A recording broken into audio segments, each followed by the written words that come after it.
For every look or word you send my way, there's another 100 rolling around inside your head you'd wish you would say. And all your finer points are out of sight when you polish off the shiniest thing, hoping that it reflects the light. Oh, to catch my eye in a random crowded field of unicorns and parasites. When you play the game like that, your odds are better, babe, than picking random numbers out of a hat. You come out strong, then pull back from hot to cool, using all the dirty tricks that worked so well in high school. And while you're sweating out the last of the details, you'd be surprised to find how many ships have sailed. Oh, you catch my eye in a random crowded field of unicorns and parasites. When you play the game like that, the time will come when you meet the man that's met your match. And I'd be crazy not to push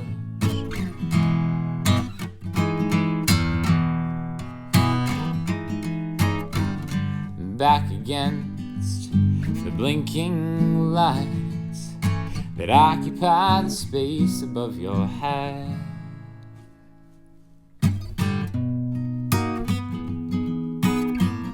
This will be Ian's guitar solo right here.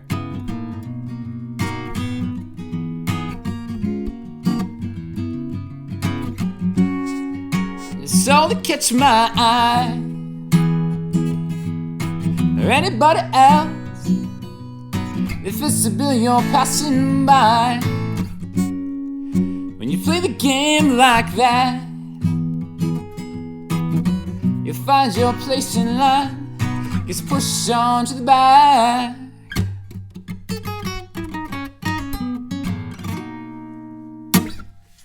So we have lyrics, kind of rough at this point, but you may notice a couple things right off the bat. There's no Ian. So where is Ian? Well, writing lyrics, you have to go to a very intimate place that he was not prepared to follow me to. And also, honestly, if Ian were to write lyrics to a song, it would probably sound something like, I love my family, Grateful Dead, Trey, Anastasio, fish, fish, fish. So I kind of took this one on my own. Another thing you may recognize is the song is no longer in the key of A, it is in the key of B. And I kind of wanted to talk a little bit about this, but also this is probably going to be the most rambling, incoherent video of the entire series, because writing lyrics is a different process for me every single time. And I had a real hard time kind of coming up with something for this song in particular.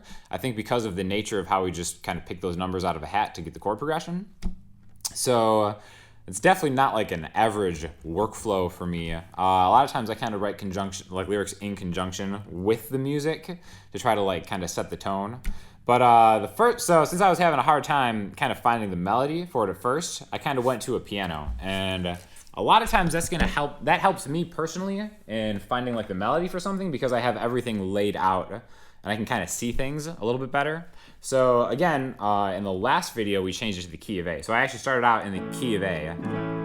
And then I always kind of like to extend chords. So I started playing A major 7, as you probably heard in the backing track.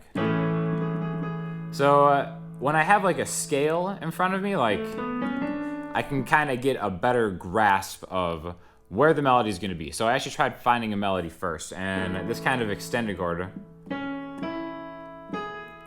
there's like that major 7 part.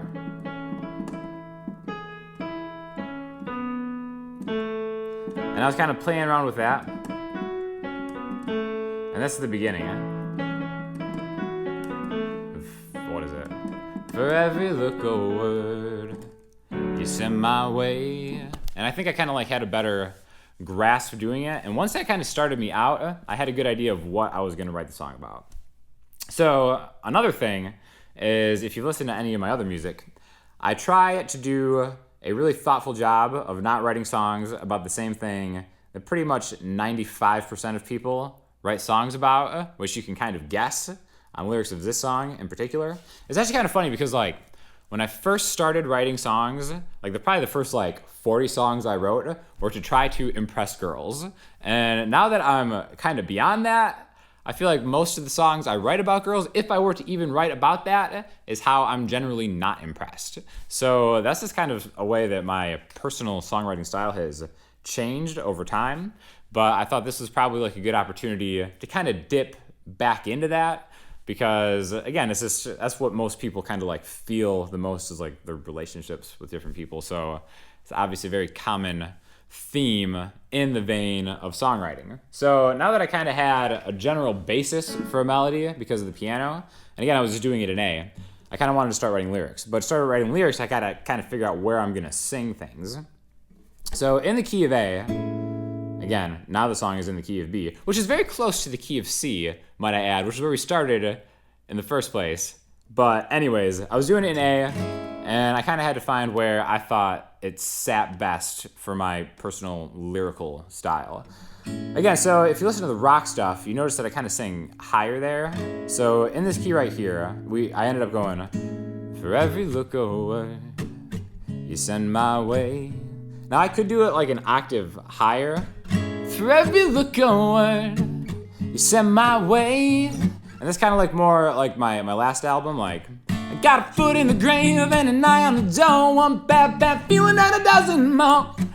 Like, it's a little too aggressive sounding for this song. I think we kind of decided on the style of it beforehand, as you saw in one of the previous videos. So it's a little bit more laid back. So I decided I was gonna croon it, just go low. But playing through it a few times in A, it seemed a little bit too low. For every look over you send my way. It doesn't sound bad, but it's kind of hard for me to keep those notes intact. So I moved a step higher.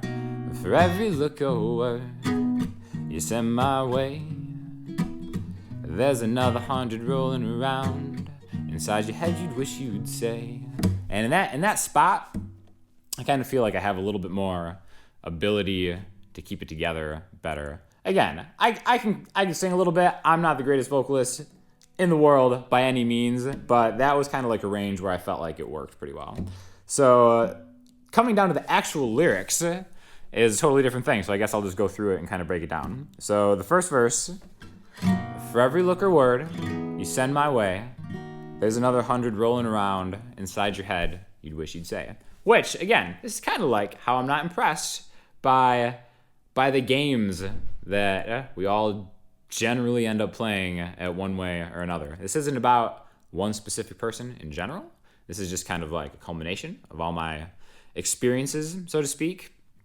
And that's kind of about just like when you first meet somebody and it's almost like they're putting on their kind of best face first, and it's a little fake, and there's so much kind of subtext that you have to read between the lines, and ends up being a very exhaustive experience that in most cases, I just don't really think is worth dealing with anymore at this point of my life.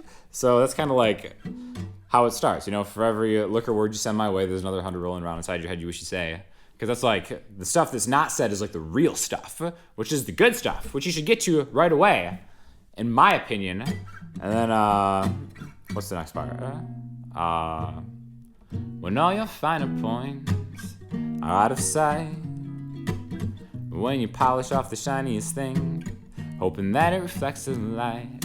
So that's just kind of about how, you know, looks are a huge first impression. So they have like an undue amount of influence on you at first. So, you know, kind of like when you polish off the shiniest thing, hoping that it reflects the light. It's like such an attention-getting thing at first that can kind of continue like months into a relationship, that it's like a very superficial thing that I think kind of detracts from, like, again, just like the realness of like who a person is. So I guess that's kind of like the first verse kind of sets up going into the chorus, which I think is a songwriting technique I like to employ instead of just kind of having like just pieces that kind of all just come back and forth. Like I try to tell like a story in most of my songs, to general levels of different effectiveness. But that whole kind of thing sets up the chorus. Oh, to catch my eye in a random crowded field of unicorns and parasites. So it's kind of self-explanatory, I think. Just kind of like how the first two verses set up the fact that like all this is pretext for trying to get someone's attention, in this case, my attention, and then in like a random crowded field of unicorns and parasites, which has totally been my experience as far as kind of like seeing people. Again, probably don't need much more explanation. It's kind of self-explanatory. When you play the game like that, your odds are better, babe. Picking random numbers out of a hat. So again, this is kind of like a direct call out to the gamesmanship of the whole situation, and kind of how I'm so guilty of this, kind of getting caught up in the game. I feel like at one point my game was pretty top notch, and it would never really work out because it's like such an awful way to kind of like meet someone. It's just random, you know? And the random nature of this, I kind of wanted to reflect in the random nature of how we pick the chords for this song, which is, you know, your odds are better, babe, picking random numbers out of a hat. So if you haven't seen the first couple of videos, that's how we did it in the part one of the song. So it's kind of like a callback to the beginning of it, so to speak. And that brings us to the second part around. You come on strong, then pull back from hot to cool, using all the dirty tricks that worked so well in high school. Come on, fellas, y'all know that one, right? The hot and cool thing, hard to get stuff. Which again, early 20s, I was probably into that kind of thing. Now, so it's just like, this is stupid. Whatever. I'm gonna leave that alone. What's the next one part? And while you're sweating out the last of the details, you'd be surprised to find how many ships have sailed. Again, kind of self-explanatory. In the course of the gamesmanship, when you have someone like me who is just totally not into it, you know, they're kind of like maybe they'll like text you and then it'll take a while to get back at first. And you're just like, all right, like I see what's happening, come on. And then by the time that they kind of like insert themselves back into it, I'm just out. I'm like, yeah, you know, thanks, no thanks, whatever, I'm out later.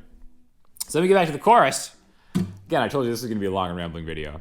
So let me get back to the chorus. And choruses are very interesting to me because I feel like I personally have a hesitation to repeat choruses verbatim. Like, I don't really understand. I think, actually, I was reading, like, an interview with Robert Plant from Led Zeppelin once, and he said Led Zeppelin isn't really, like, a verse-chorus band either, and his reasoning was, why is the chorus more important than the verse that I should be repeating the exact same thing, or something to that effect?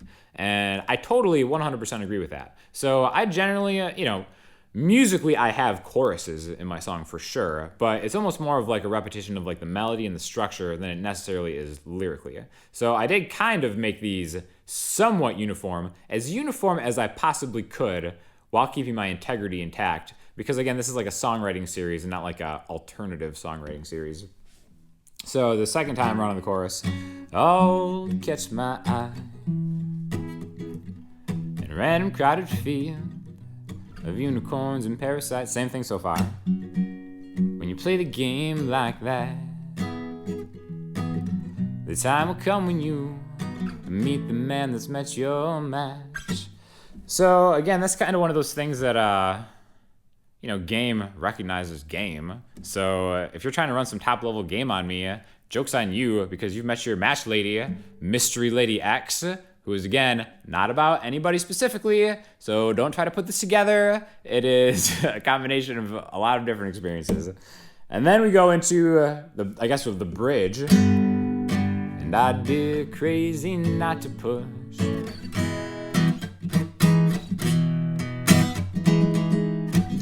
back against the blinking lights that occupy the space above your head. So I'd be crazy not to push. Again, push is kind of like one of those gambling terms that kind of can be taken a couple different ways. And I'd be crazy not to is really honestly kind of like at the end of the day, I'm still a dude. So even if I try to like act all like too cool for school, like these tricks still work on me to a certain extent. So that's kind of like the bridge, since the bridge is like a different part of the song. It sounds a little bit different. I guess you could kind of consider it a key change maybe, because we start with that G and we really hammer home on the E major chord, which we'll talk more about in different videos musically. So that's kind of like a change in my thinking, also a moment of weakness, so to speak, which again, isn't that accurate. I'm kind of playing this up for the camera. But so I'd be crazy not to push back against the blinking lights that occupy the space above your head, which is also kind of like a callback to the first verse when, you know, they kind of just dress it up and it's like, hey, look at me, attention, attention. This song is essentially all about trying to get somebody's attention and the other person just kind of not really being into it. So the blinking lights thing is a real thing because, hey, I'm distracted just as easily as anybody else, no matter how thoughtful I try. Because like I said, at the end of the day, I'm still a dude. But then we go back. Well, then we're going to have some guitar solos. I'm assuming we're going to have guitar solos because, I mean, me and Ian are guitar players. So we'll probably just solo over the verses again. And then last chorus, what are we doing? We're bumping it an octave up because if I croon the whole thing, it would probably get a little boring. So I'm doing the same chords, but I'm singing instead of, oh, to catch my eye. It's all to catch my eye. Anybody else that fits the bill you're passing by. So that's kind of like the next step up for me. Again, kind of like the same thing. It's all to catch my eye or anybody else that fits the bill you're passing by. Because at the end of the day, it's not really about me, is it? It's just about, they're just looking for, and first of all, this isn't trying to be like, this is how girls act towards guys. Guys do the exact same thing. I don't want to give the impression that's one way or another. But yeah, so it's just kind of like, is it really about that specific person individually? Or is it just about the idea of like hooking up with somebody? So then after that, you play the game like that, you'll find your place in line. It's pushed onto the back. I mean, that's kind of self-explanatory, right? Like, that's kind of whatever. Screw these silly little games. The more you do it, the farther back you go. Back to the line, to the back of the line for you. So that's kind of how I wrote this song, lyrically. No help from Ian. Thank you very much. Put me on the spot. But whatever. You might like it. You might not like it. Doesn't matter. Those are the lyrics. That's kind of my own personal process for the writing of it. Hopefully, maybe you learned a little bit from the insight into the mind of Sean Daniel. And next time, we'll kind of talk about fleshing out the parts a little bit more. Thanks a lot.